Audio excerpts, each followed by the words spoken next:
I am at the gallery exhibit of my human rights and Holocaust art, and it is April 23rd, thank you. Tuesday. And old acquaintance friend of many years, Victor here, his daughter Jennifer, and her daughter Robin, and son Nick.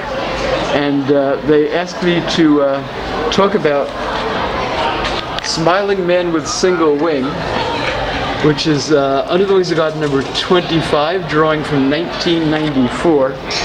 And before I tell you exactly why there's no eyes and one wing, I'm much more curious to hear audience responses, especially school kids and youth and so on. So Robin, you're 12, Nick, you're 17, is that right? Okay. So either of you, why do you think I drew this like this with his eyes so you can't see his eyes? What might be going on? We have a visiting science teacher here too. Well, I mean, I think the focus of the piece is definitely not on the eyes. I mean, what I'm drawn to is like the hat and the wing, I guess. So my just first reaction would be that they weren't necessary. You shouldn't be focusing on them. So they weren't necessary. That's good. But why do you focus in particular on the hat? I'm curious. No one's mentioned that before, so I'm always up for. When I hear new things, I'm always intrigued at the interpretation of it. It's a cool. Okay. Maybe in a few years when you graduate college, you'll get a sports car or something, and you can wear a hat like that. That's I think of an old sports car hat, at least in this country. Robin. I think it might be because you can't see into his thoughts. Can't see into his thoughts. Very good. Very good. How about Mom Jennifer? I think it's interesting. I'm less focused on the eyes than on the wing, that there's only one wing, which is, it's this simultaneous, oh my goodness, a human with wings, they can soar, but also sort of if you only have one wing, you can't get very far, you're sort of stuck in one place, so it's kind of the heights and the depths at the same time. Heightens the depth? It's the heights and the depths. It's like freedom, but it's sort of an illusory freedom. Victor. Well, I think I can add to that is that yes, you have wings and you cannot fly because you're in a ghetto, and so you would like to fly but you can't, and then you are blind you'd rather be blind actually because of all the injustices being done, and it's better not to see than to see. That's how I think about it. Now, that's good, which raises the question for me, why do you think he was smiling when I drew him as he looked, and he had this kind of half Mona Lisa smile. Considering what was going on in the ghetto, 1941-42, people were dying in the streets, hauled off by the military, never seen again. Why do you think he might have been smiling like that? He's kind of half glad that he cannot see all the injustices, all the cruelties, all the tortures of the war, the ghettos, and so I think he's half smiling because he doesn't have to see all of it. That's what I think. That's good. Very good. Please. I think he might be smiling because even though we can't see his eyes, he can see something we can't. Which is? Well, I don't know, but maybe he does. Take a few guesses. What might he see that we aren't aware justice. Of 70 years later? Maybe justice. That's why he's smiling. That's something good in the future. So what do you think? What you're drawing? So I'm not going to reveal to the millions who might look at YouTube why there's only one wing, but I'll tell you about the eyes, because you could also, if you were to bring up, let's say, Warsaw Ghetto photos, let's say like in that website of the U.S. Holocaust Museum in Washington, D.C., you might come across the photo readily. And you couldn't see his eyes in the photo. So there was the mystery I've made here was actually not such a great mystery, because when you look at the photo, probably from the reflection being outside in the daytime, and I could have drawn his eyes in, like I may have in some other works, but I chose to just draw it like that, and it worked really well for, I think, for visual, not just composition, but for drawing people in, the viewers, such as yourselves. So thank you very much, and see you again at some future exhibit. Thank you, Mr. Thank you. Kiva. Thank you. With a student, Moses, and he asked me about the drawing a smiling man with a single wing, and he wanted to know about the single wing, and I said, I'd like to hear what he has to say about the single wing. So I just want to know why there is just one wing. And why do you think? I think that maybe because they were depressed and they were restricted of their freedom, so they didn't have the chance to be who they wanted to be. Well, he certainly didn't have the chance to be who he wanted to be because he was murdered because of his religion. But you notice he has like this half smile, which is interesting to me because people were dying on the street around him. Yeah, they were being hauled away by the military, by soldiers, never seen again. And here he looks to have like a certain amount of peace with himself, even though all this horrible stuff is going on. So, why did you make this art? Well, all of these works depict people who were murdered in World War II because of their religion or their opposition to a dictatorship. Like there's a Protestant Christian on the end there. The other works here are from my companion series, more contemporary victims of race hate, war, genocide, and so on. So I have two different art series here. One, World War II, of course, is 70 years ago, a long time ago now. But the some other works portray things that are very, very recent in history.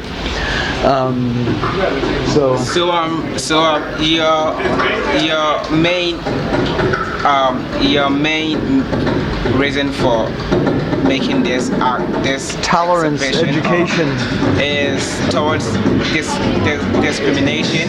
Yes, discrimination and teaching, especially teaching children, teenagers, young adults, like your age, college age, to keep people from, let's say, joining hate groups or getting involved in violent hate crimes and genocide and things like that.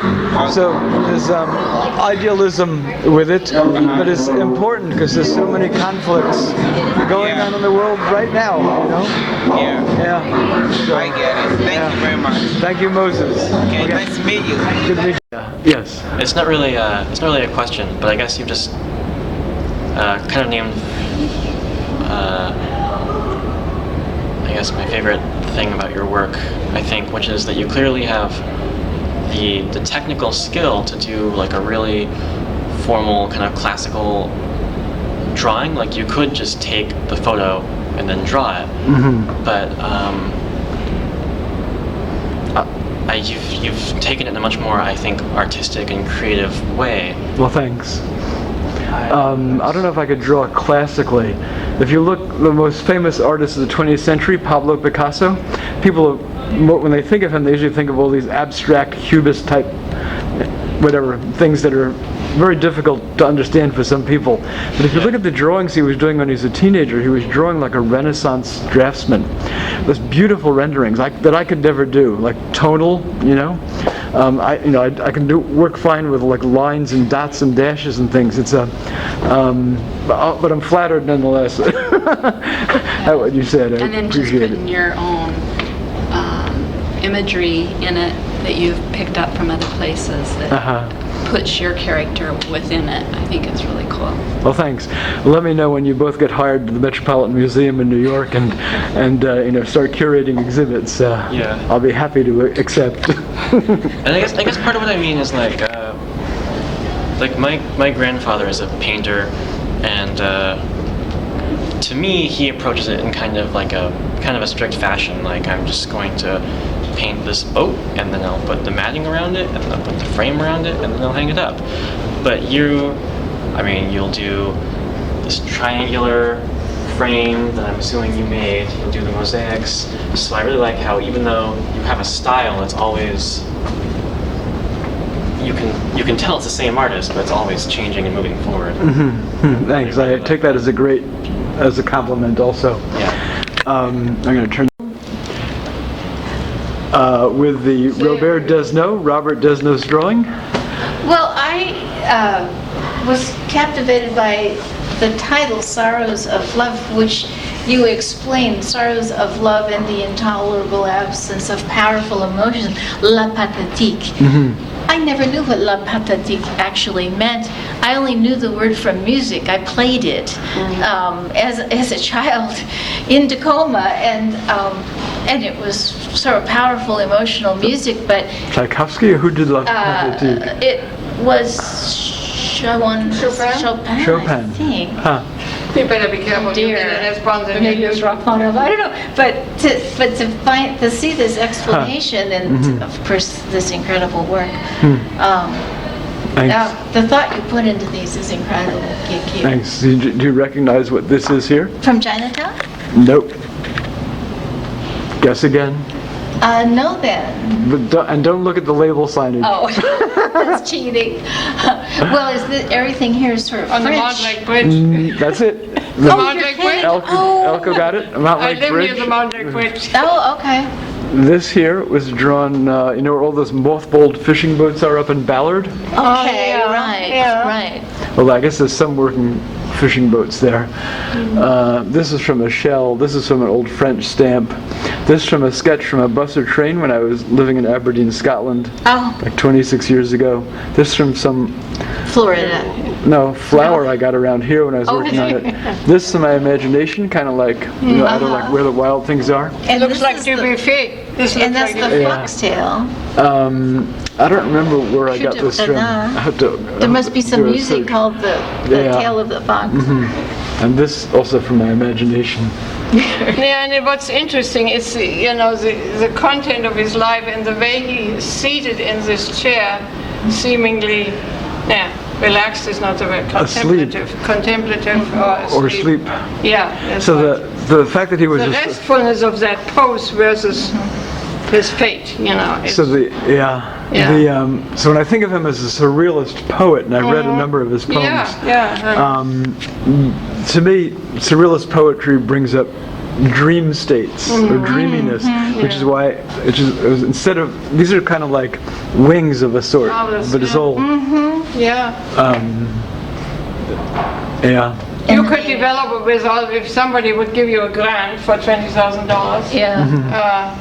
You could, you could make stories out of each piece. So that's an interesting idea.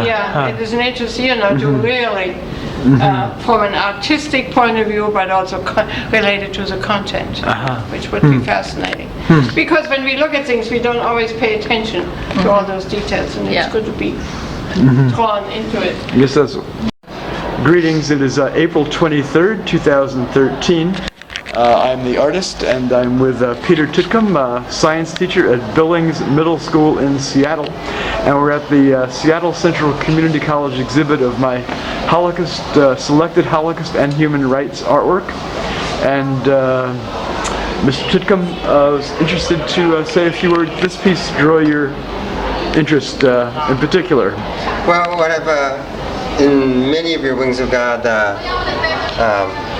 illustrations or depictions, it's usually full frontal or frontal approach. I like this on the side. So both wings, and the unfinished wing is actually really interesting to think about, and how her arms are both a sense of surrender as well as I think transition into, or if not transition, a sense of spiritualism. Both of faith, surrender, death, as well as, I guess, if not redemption, hope and hope for the viewers. Hope for the, or that juxtaposition of both sadness and promise, or which I think really balances. It's so easy, I think, to depict scenes of horror or events of horror to be so focused on that it's there is no resolution, there's no redemption, there's nothing happy about it, and this, at least without you can strike a deeper chord with a sense of that this too will pass, or that there will be that this transition, transcendence in the event. Thank you. That's an interesting interpretation. Drawn to that. I'm going to mention for viewers here, that's Under the Wings of God, number 11, woman fighter after captured during the Warsaw Ghetto Uprising, ink and colored pencil from 1993. So, curious, how many wings do you see? I'm thinking there are two, that there's a shadow of, or an incomplete one, but I could be wrong in that, because maybe this is two wings on the one side, and then there's no wings on the other. I'm kind of, because based on the... Yeah, it's either, looks to me, even though I did it so many years ago now, well, it's 20 years, either this one's in movement, or kind of fleetingly, or of course it could, behind, if we could see the other side of her, let's say left shoulder blade, it could be, one could be coming in back like that. That's fluttered low down, but it kind of think it to be more here to be balanced with the perspective, but... Maybe multiple views of one wing. At least 3 anyway. Thank you, Peter. So, just another thing for viewers here. So, as an example of ones that are frontally portrayed, the victims, this here smiling man with single wing, and the drawing of Joseph Goldberg, a child deportee from Izou in eastern France to Auschwitz.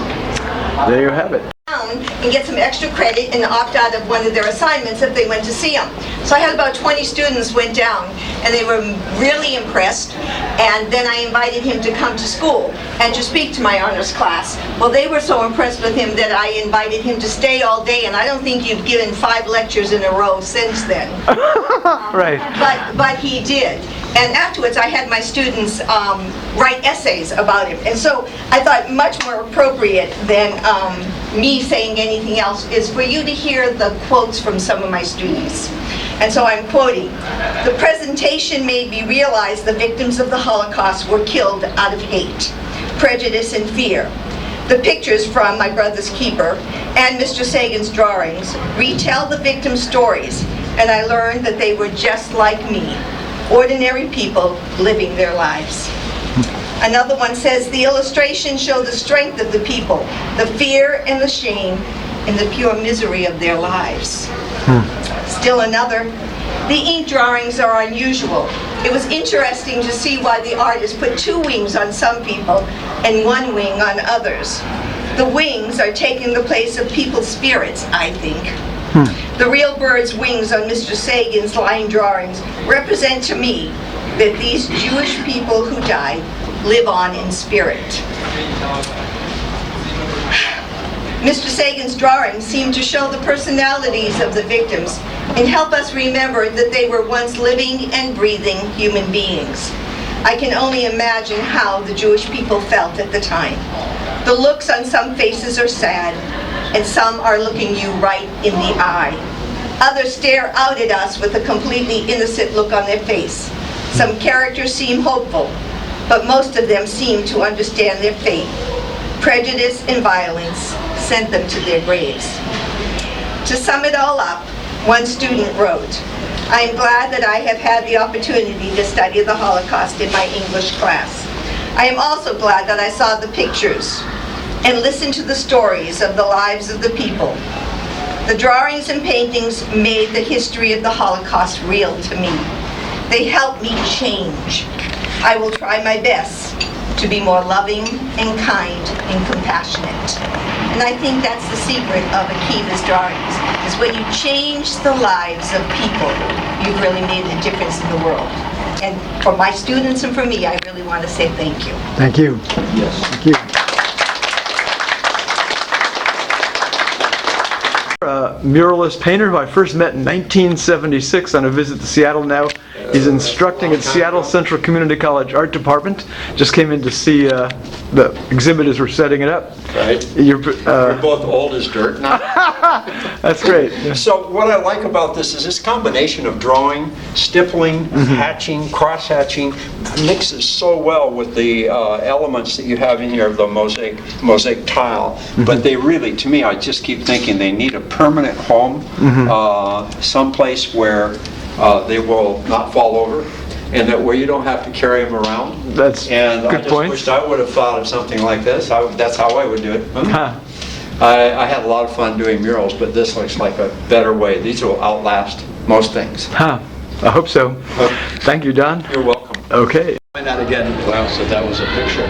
So I saw I had only done one drawing over the years for sure that I knew was a religious Jew. I had done Jews who were politically on the left, for example.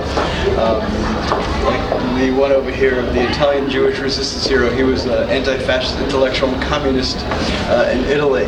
And the one I had done of someone who I knew was religious was Elie Wiesel's grandfather, which is up at the Hillel Center, and that's up through May 21st.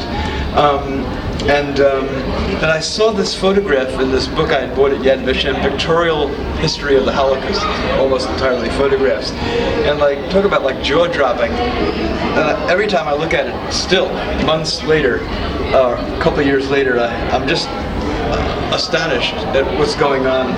Wearing the talit, the tefillin, lying on his back with his arms up on the ground. The men behind him were probably executed already or shot, and under 2 strands of barbed wire. So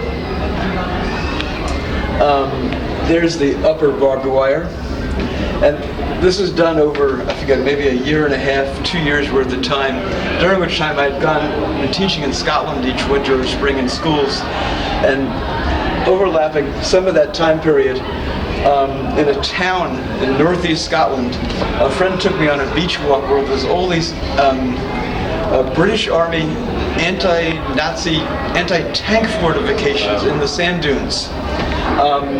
And a whole lot of metal disintegrating. This rod is from that, 1941 or 42, and I brought back a whole bunch of barbed wire, which was crumbling, and then I had to figure out, how do I get the barbed wire in here? Then I went to the Salvation Army store, on 4th Avenue South, so this nice, solid, heavy ashtray. That was it. So I was able to inset the barbed wire in there, which thematically related in several ways.